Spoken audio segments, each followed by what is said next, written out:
radical beliefs are finding a home, a mainstream home, in the Democratic Party. It's all happening very fast, but it's happening.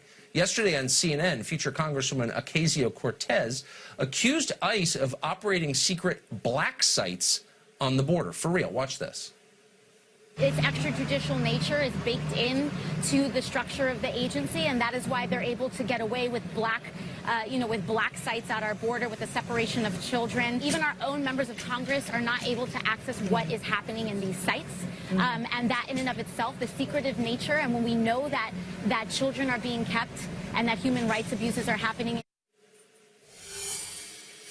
David Eisenbach is a candidate for the New York City public advocate job, and he joins us tonight. David, thank you for coming on.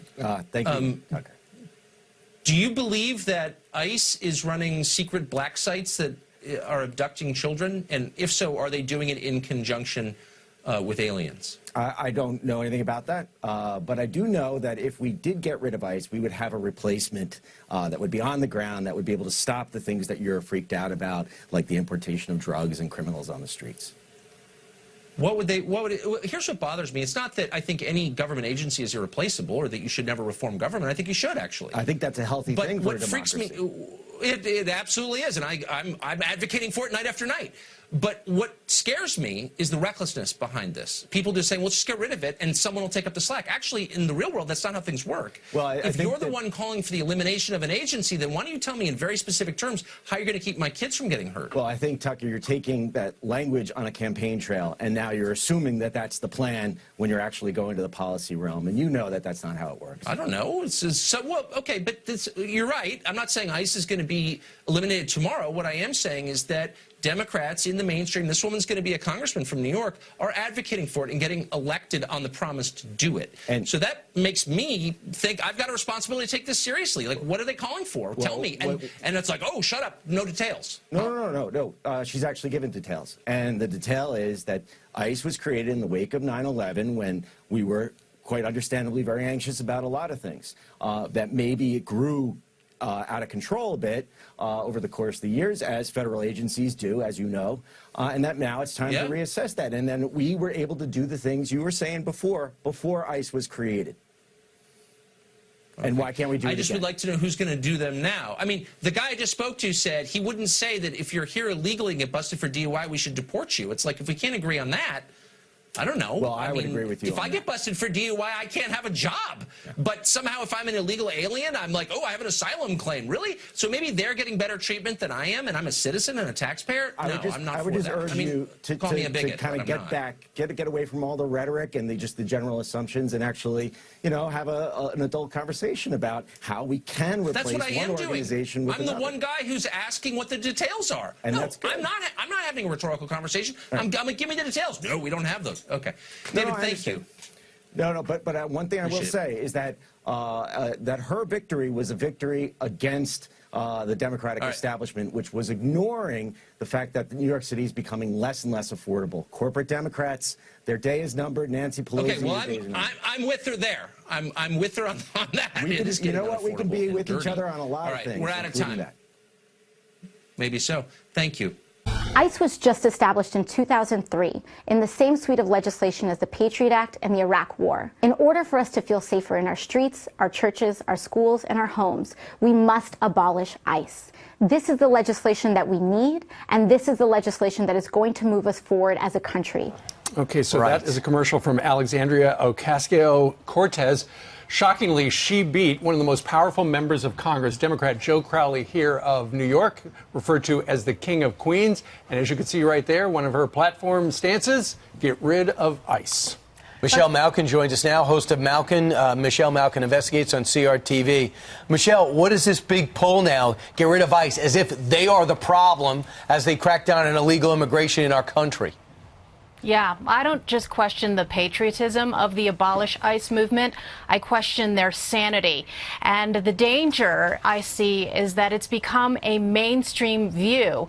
Ocasio-Cortez is a member of the Democrat Socialists of America. This is the same group that organized the protest against our Homeland Security Secretary at the restaurant. These are shrieking radicals who oppose any immigration enforcement. It's not just that they want to reduce the 20,000 workforce of ICE or reform it somehow. They want to abolish it. That is clear. And President Trump is absolutely right when he calls out these people and says that they don't want borders at all. What do they propose to replace ICE with? I think the little summary that the Democrat there just gave of why ICE was formed in the first place is missing the crucial context. Remember, guys, that it was after 9/11 that we realized that there were upwards of 600,000 deportation absconders within the country, that 40% of all of the illegal aliens that are here were as a result of visa overstayers, and that there was no interior enforcement to make sure that people that we knew were here illegally were being tracked down and kicked out. Michelle, the Democratic Party is clearly divided. You've got those that are the far lefters, the Bernie Sanders, this lady who just won. They want to abolish ICE. But you also have more conservative-leaning Democrats as well who do want to make sure everyone coming through the country is safe, but have a heart for the mothers and for the kids. What does it mean for the Republican Party come midterms?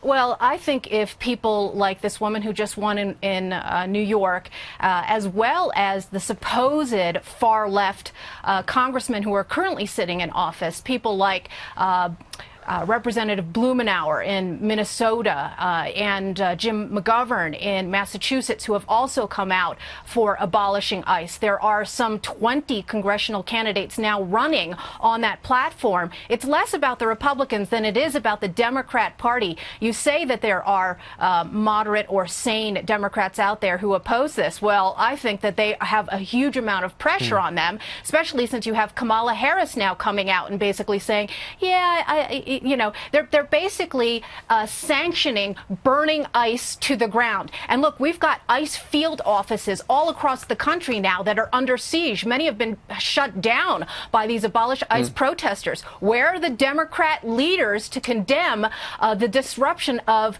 the ordinary business of processing applications and deciding who belongs here and not? Well, one of the Democratic leaders, according to a tweet out in the last half hour or so from the president, Maxine Waters, who, along with Nancy Pelosi, he says are the faces of the Democrat Party now.